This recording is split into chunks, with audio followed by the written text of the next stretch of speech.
ब्याह जाओगे फिर भी सब ब्याह कर लेंगे तुम्हारे से। शक्ल को दिखाने के लिए तुम्हारे अंदर की आवाज होनी चाहिए। 100 कुप्रथाएं चल रही है, अरे तुम अपने लिए नहीं लड़ सकते, तुम किसी कुप्रथा के लिए, किसी अन्याय के लिए, किसी आने वाली पीढ़ी के किसी पीड़ित बच्चे के लिए, दुखी बच्चे के लिए क्या ही बोल लोगे। इस जवानी में जोश नहीं है ना भाई बहनों, तो फिर मरे हुए के समान हो, कुछ नहीं है। फिर कोई भी अपना महाराणा प्रताप से लेके, चाहे अपने सांगा से लेके, चाहे हमारे जो भी राजा हुए हैं उनमें से सूरजमल जाट जी हो, कोई हो भले, किसी के अंदर ये नहीं था कि उनको किसी सत्ता की भूख थी। स्वाभिमान के लिए लड़ रहे थे वो। और ये अंग्रेज, पहले मुगल आए, पहले वो आए, उसके बाद ये ऐसे लोग आए, फिर अंग्रेज आए, फिर ये लोग आए। और ये असली गुनहगार हमारे यही है। किसने पैसा दिया है यार इनको? इनके पास पैसा आया कहां से है? इनके पास कमाइयां कहां से है? ब्यूरोक्रेट्स को ये अपने इनकी कहां से दे रहे हैं तनख्वाह? हमारी तो है सब कुछ। ब्यूरोक्रेट्स करें क्या? हाथों को तो मजबूर कर रखा है। किसी को मारने की धमकी है, किसी को परिवारों पे पता नहीं क्या क्या, अपन को क्या पता कौन किसकी महिला मित्र है, कौन किसका पुरुष मित्र है, हम कुछ नहीं जानते। और ये बोलते हैं ना कि हनुमान बेनीवाल बड़ा वल्गर बोलता है, गुस्से में बोलता है। अरे आग लग जाए ना तो तुम्हें फाड़ के खा जाए वो आदमी, इतनी आग है उसके अंदर। और जिस दिन फाड़ के खाएगा ना, और जिस दिन ये नौबत आ गई ना, सच में बवाल आ जाएगा।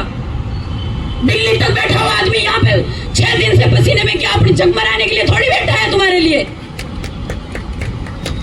किस लिए पसीना मारा? वहां लाखों की, अभी अपनी हजारों की, सैकड़ों की भीड़ थी वहां पे, उनकी शर्ट से पानी छू रहा था।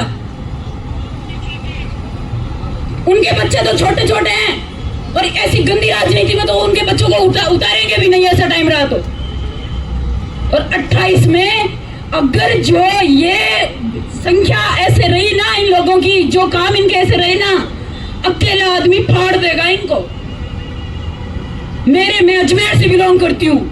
मेरे अजमेर में 10% मतलब 0.1% भी आरएलपी नहीं है, मेरे को पता है ये।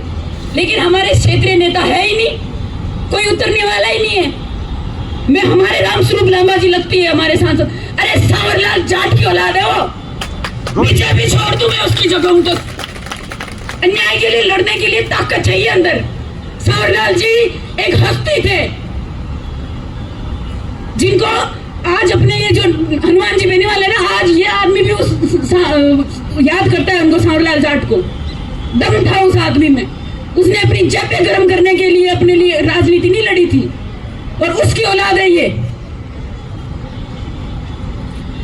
किस चीज का इनको इंतजार है?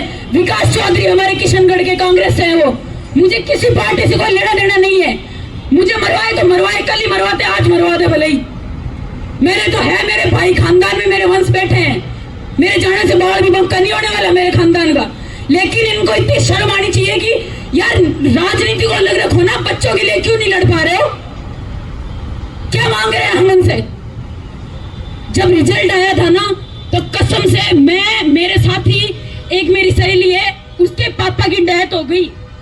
अगर आज वो बंदी 2021 में सिलेक्ट हो गई होती ना, तो शायद वो अपने बाप को बचा पाती। नागौर की लड़की है वो, जाटों की। उसने जितना संघर्ष किया ना, उतना शायद मैंने भी नहीं किया होगा।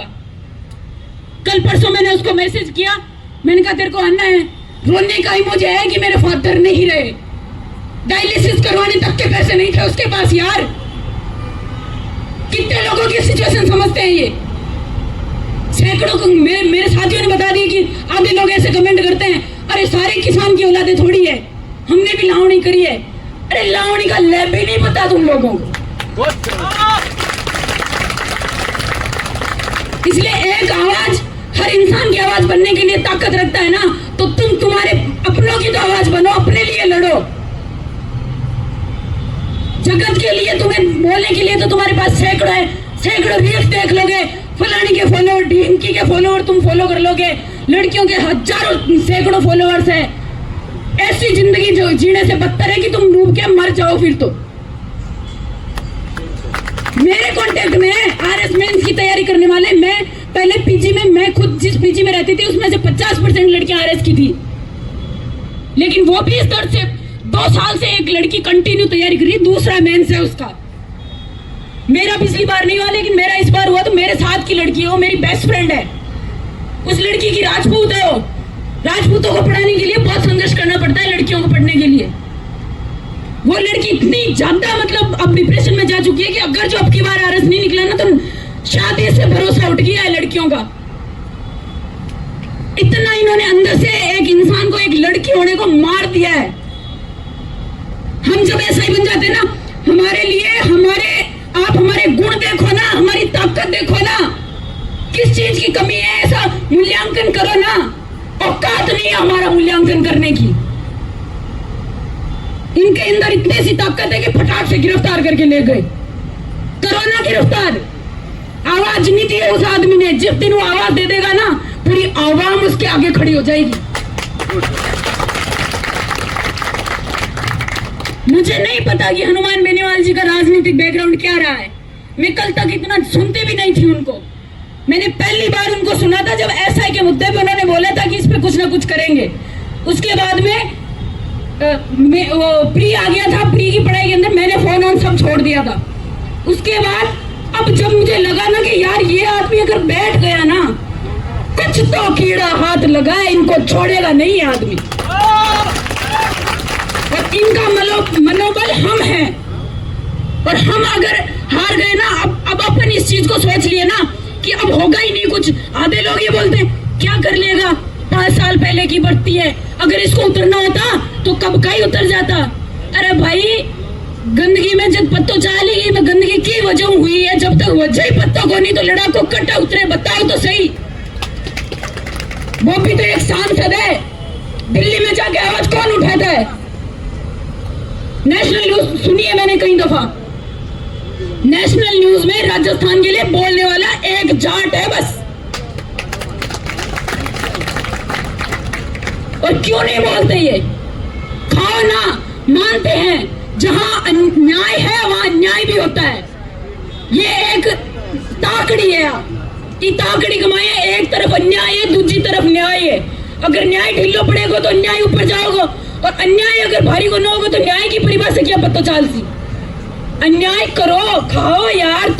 तुम नेता हो, तुम्हारी औलादों को वीआईपी जिंदगी देना जरूरी है, उनको अच्छे कपड़े पहनाना जरूरी है, उनको अच्छी कॉलेज स्कूल्स में पढ़ाना बहुत जरूरी है। हम नहीं कहते हमें पढ़ाओ, हम अपने आप कर लेंगे। हमारे माँ बाप हमें खून पसीने से पाले हैं और हमें पढ़ा भी देंगे, आगे भी पढ़ा लेंगे, हम हमारे बच्चों को पढ़ा लेंगे। लेकिन तुम अन्याय की हदें तो पार मत करो। 7 पीढ़ियों का सोच के किसी की पीढ़ी तो बर्बाद मत करो। सपने देखने तोड़ देता है बच्चा जब तक आता है। 21 से लेके तैयारी करने वाला तो भूल गया। एसआई की फुल फॉर्म भूल जाते हैं कि अब क्या करें। पशु परिचर में क्यों एग्जाम दिया? अरे पशु परिचर में नहीं दे, अगर इसमें जो आ रही है अब उसमें नहीं दे। कौन सी भर्ती आई है? जस्ट ऐसा ही हुआ था 2021 में। उसके बाद जस्ट ये पटवारी आई थी। जिनके अच्छे नंबर बन रहे थे वो क्यों पटवारी पे फोकस करेगा भाई? एसआई का सिलेबस है 200 नंबर की हिंदी, 200 नंबर की जीके। उसके अंदर क्या है? मैथ नहीं है उसमें। पटवारी क्या मांगती है? मैथ मांगती है। 50% 50 तो मान लो ज्यादा बोल रही होगी, 30% बच्चे ऐसे हैं जिनको मैथ नहीं आती। मैं मैथ में बाई ग्रेस पास हूँ, मुझे मैथ नहीं आती। तो मैं तो मेरी स्ट्रेंथ देखूंगी ना कि मेरे को किस चीज में जाना है। ऐसे हर बच्चा अपनी स्ट्रेंथ देखेगा। अब वो एसआई का 2021 का देखे, वो पटवारी पे क्यों ही फोकस करेगा? वो तो कॉन्फिडेंट है मेरे अच्छे नंबर है, फिजिकल पे ध्यान देगा वो तो। 1 साल बाद ये लोग फिजिकल लेते हैं, उसके बाद 1 साल बाद ये इंटरव्यू लेते हैं। 21 से ये 23 में आ जाते हैं। 23 तक माँ बाप को झोंक झोंक के हम पैसे भर रहे हैं, हम हमारा स्ट्रगल चालू रख रहे हैं कि अपना तो हो जाएगा, कोई बात नहीं। जून 2023 में इन्होंने एसआई का रिजल्ट दिया। अक्टूबर 1 को आरएस का प्री था। अब जो कैपेबिलिटी रखते हैं वो बच्चा कितना पढ़ेगा प्री पास करने के लिए? 3 साल की भर्ती में से निकलने के लिए 6-6 महीने, 1-1 साल लग गया लोगों को। 2 स्टार के सपने देख के कौन चाहेगा वो पीछे जाएगा? आज किसी को आरएस देके किसी को तहसीलदार मिलता है, किसी को आरपीएस मिलता है, आईएएस देने वालों को किसी को आईपीएस मिलता है। वो करते हैं ना आईएएस की तैयारी वापस से। तो एसआई वाला तो यही सोचेगा ना कि वो आगे जाके आरएस की करे। टाइम भी तो होना चाहिए ना। मनोबल टूटता है ना तो जिंदगी में इससे बुरी हार कुछ नहीं होती। बट फिर भी उस चीज के लिए युवा वापस बोलता है, वापस उठता है, उसके बाद भी ये देख लो 18 वाली भर्ती में पदवा निकल गई, ये हनुमान आराम आरएस है, ये इसने कितनी सीटें बिकाई होगी। अपन कल्पना भी नहीं कर सकते। अपने पास तो चूहे की पूंछ हाथ लगी है, ये समझ लो। असली दांत तो इनके अपन चाहेंगे ना, इनको रद्द तो करनी पड़ेगी। रद्द करने के बाद देखना आप कितने मुर्गे निकलेंगे इसके अंदर। और ये इसलिए नहीं कर रहे हैं क्योंकि 2023 से अभी 2025 चल रहा है, इन्होंने इतना पैसा बहा दिया होगा। मैं कह रही हूँ ये पकड़े मुझे आके, लगाए मेरे पे मानहानि का केस। श्योर है कि इन्होंने पैसा लगाया तभी तो इनको डर लग रहा है। काला सांप ने हाथ में ले लिया, पकड़े तो ही खावे और छोड़े तो ही खावे। स्थिति हो रही है। इसलिए हर यहाँ पे बैठे हैं ना, वो सारे अपने अपने घर वालों को भी बोल दे, जरूरत पड़ेगी ना तो अपने माँ बाप का भी उतार देंगे हम इस मैदान में। मेरे घर में 10 कैंडिडेट है, संयुक्त परिवार से बिलोंग करती हूँ मैं। मेरे भतीजे भतीजों को मेरे भैया सरकारी स्कूल में पढ़ा रहे हैं मेरे लिए। ऐसे कितनी लड़कियों की कहानियां हैं।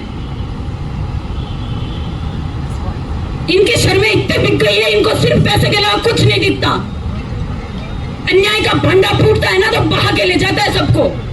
सिंहासन का नाम भूल जाएंगे अगर जिस दिन ये शेर जाग गया और इसने सच में क्रांति कर दी तो। अभी तो इसने सिर्फ छोटी सी झलक दिखाई है, बारी पड़ेगी इसकी झलक। तेजा जी महाराज की कसम खा के बोल रही हूँ कि मेरे जीवन में मैंने कभी नहीं सोचा था कि मैं ऐसे स्टेज पे आगे मैं भाई मेरा पॉलिटिकल से कोई नाता है क्या। इतना दर्द दिया है ना इस चीज ने, इतना ज्यादा स्ट्रगल सहा है ना कि हर चीज की परिभाषा खत्म हो गई है कि अच्छाई बच्ची कहाँ है।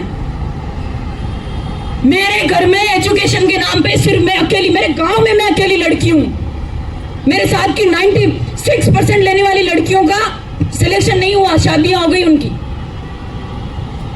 उसके बाद इन लोगों को ये लगता है कि भाई अब युवा थोड़ी देर जागेगा, ये नेता के लिए खड़े हैं, ये सारी नेता की गैंग है। नेता की गैंग तो आई नहीं है, ये समझ लो। एक एक आदमी एक एक जने को भी जगाए ना तब भी सीएम की कुर्सी हिलेगी और सीएम को जवाब देना पड़ेगा। आधे पौन घंटे में हमारे हनुमान बेनीवाल जी यहाँ नहीं आए ना तो फिर हम वहां चलेंगे। हमें भी डाल दो अंदर बस।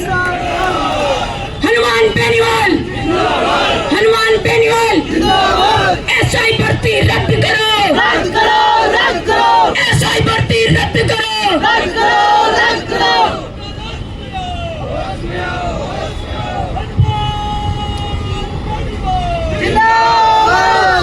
देखो